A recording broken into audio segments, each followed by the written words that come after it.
अस्सलाम वालेकुम। आज जो मैंने बात करनी है बड़ी इंटरेस्टिंग और आपके लिए भी एक इंटरेस्टिंग होगी कि जिस क्लास में आप हैं और जब मैं इस क्लास में था या हम इस क्लास में थे तो क्या सिनेरियो था, क्या हालात थे और कैसे हम पढ़ते थे, इसको मैंने आज थोड़ा सा कंपेयर करना है। गौर से सुने इस बात को।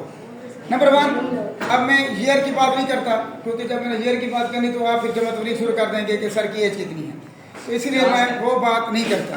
बहरहाल जिस क्लास में आप हैं और जब मैं इस क्लास में था, पहला फ़र्क देख लें।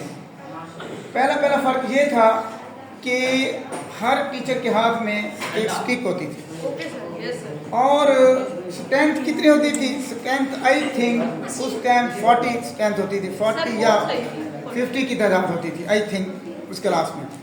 और तीसरी जो बड़ा इम्पोर्टेंट डिफरेंस है कि टीचर के स्टिक के अलावा टाटू का ज़माना था, चेयर वगैरह हमारी नहीं थी, हम टाट होते थे, टाटू पे ज़मीन पे हम बैठते थे।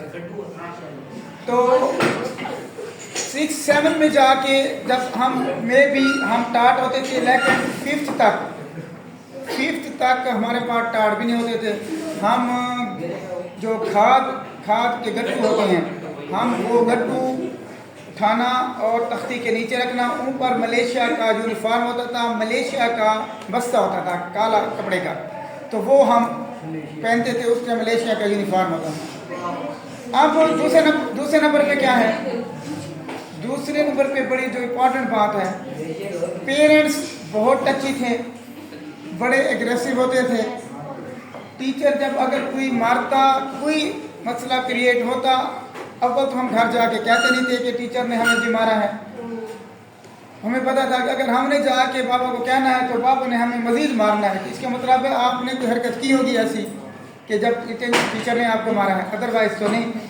तो इसीलिए हम कभी घर जाके कहते भी नहीं थे कि टीचर ने मारा है, और टीचर हमें ठीक ठाक मारते थे। मैं ऑन द रिकॉर्ड बात कर रहा हूँ, 88 में जब मैट्रिक में केमिस्ट्री के पीरियड में हम अच्छे बच्चे थे अल्हम्दुलिल्लाह, उस टाइम सर ने डंडा मारा था, मेरा ये अंगूठा निकल गया था इधर से, और मैंने, ये दांत निकालने वाली बात नहीं है, ये शेम वाली बात है आपके लिए। मैंने जाके घर ये नहीं बताया कि मुझे सर ने मारा है, मैं जाके खुद गया उसको बदवा के दूसरे दिन क्लास में। दूसरा जो बड़ा अहम डिफरेंस है आपका और हम में, हम हर क्लास में हर सब्जेक्ट की कापीज बनाते थे और नीट एंड क्लीन कापी बनाते थे, डेली का काम डेली करते थे। और आजकल बच्चों ने कापी बनाना छोड़ दी है और इसीलिए हैंडराइटिंग भी ख़राब हो रही है, मार्कर के इस्तेमाल भी नहीं है, लिखते हुए आपको मरोड़ पड़ती है, आपके पेट में दर्द शुरू हो जाता है, आपके हाथ दुखते हैं।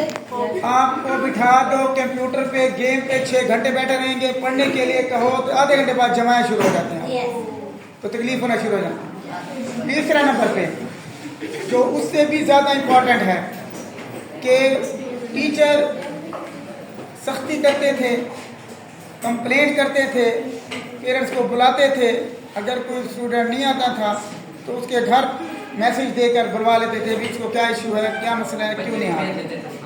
आजकल वो इधर भी है, कुछ ना कोई टीचर फ़ोन कर देते हैं, मैसेज कर देते हैं, एडवांस चीज़ है। और जो दूसरी इम्पोर्टेंट बात है, स्टूडेंट बड़े मुअद्दब थे, अदब करने वाले थे, इज़्ज़त करने वाले थे, डिवोटेड थे, उनको एहसास था। तो सबसे बड़ा पॉइंट आजकल है, स्टूडेंट को एहसास नहीं है, बिल्कुल पढ़ाई का एहसास नहीं है। और ये बात अपने माइंड में बिठा लें, कोई भी आप एक्टिविटी करते हैं उसका 100% इफेक्ट आप पे पड़ना है। एहसास, जब तक आपको एहसास नहीं होगा तो आप कोई भी काम नहीं कर सकते। पेरेंट्स आपको सिर्फ चीज़ प्रोवाइड कर सकते हैं, आपके अंदर एहसास कोई इनकॉर्पोरेट नहीं कर सकते। जो एहसास, जब ये एहसास कोई खाने वाली चीज़ नहीं है, ये अल्लाह की देन है। किसी स्टेज पे भी आपको जब आ जाती है तो आप सुधर जाते हैं, अदरवाइज आप धक्के खाते रहते हैं। अक्ल ना आए, एहसास ना आए तो MSc के बाद भी नहीं होता, आ जाए तो मैं अक्सर स्टूडेंट्स को देखा है जो 5th के बाद भी इतने सेंसिबल होते हैं इतने कॉम्पिटेंट होते हैं और पेरेंट्स की केयर करते हैं, टीचर्स की रिस्पेक्ट करते हैं, अपनी स्टडी से उनको लगाव होता है और वो बड़े सेंसिबल होते हैं और कुछ मैट्रिक करने के बाद भी सेंसलेस रहते हैं। तो ये और जो सबसे बड़ा डिफरेंस है, उस टाइम गेम्स वगैरह नहीं थी, मोबाइल्स नहीं थे, लैपटॉप वगैरह नहीं थे, हम फिजिकल एक्टिविटी करते थे, हम क्रिकेट खेलते थे, टूर्नामेंट होते थे, भाग दौड़ करते थे, अल्हम्दुलिल्लाह स्टूडेंट फिट रहते थे। आजकल जो सबसे बड़ी बर्बादी है आपकी गेम्स ने कर दी है, राय से कसर आपके पेरेंट्स ने कर दी है जो बहुत ज़्यादा आपको प्यार देते हैं। अगर प्यार क्या देते हैं, जुल्म करते हैं। आपको कमरा दे दिया उन्होंने अलहदा, नेट दे दिया आपको अलहदा, आईफोन दे दिया और फिर ये एक्सपेक्ट करते हैं कि बच्चा फेल ना हो। वाह क्या बात है, आपने खुद उसको बर्बादी की चीज़ें दे दी और फिर कहते हैं कि वो मेरा बच्चा मेरी बात नहीं सुनता, ये हाइपर होता है। हेलो, हाइपर होता है भाई, कैसे हाइपर ना हो? आपने जब उसको चीज़ें ऐसे दे दी। अभी मैंने पूछा है शो हैंड, तो चंद 40 स्टूडेंट, 50 में से 40 स्टूडेंट ऐसे हैं जो गेम्स खेलते हैं। और गेम का सबसे बड़ा साइड इफेक्ट जो मैं पहले बता चुका हूँ, आपके मेमोरी के सेल डैमेज हो रहे हैं, हो गए हैं, और दूसरा वीएन के सेल आपके डैमेज हो रहे हैं। और तीसरा जो साइड इफेक्ट आपका आ रहा है, आपके अंदर एग्जाइटी आ रही है, टेंशन आ रही है, हाइपरनेस आ रही है, आपका बीपी हाई हो रहा है, आपका बीपी शूट कर रहा है। ये सारी बातें आपको पेरेंट्स की बात समझ नहीं आती, ये सारी साइड इफेक्ट आ रही है।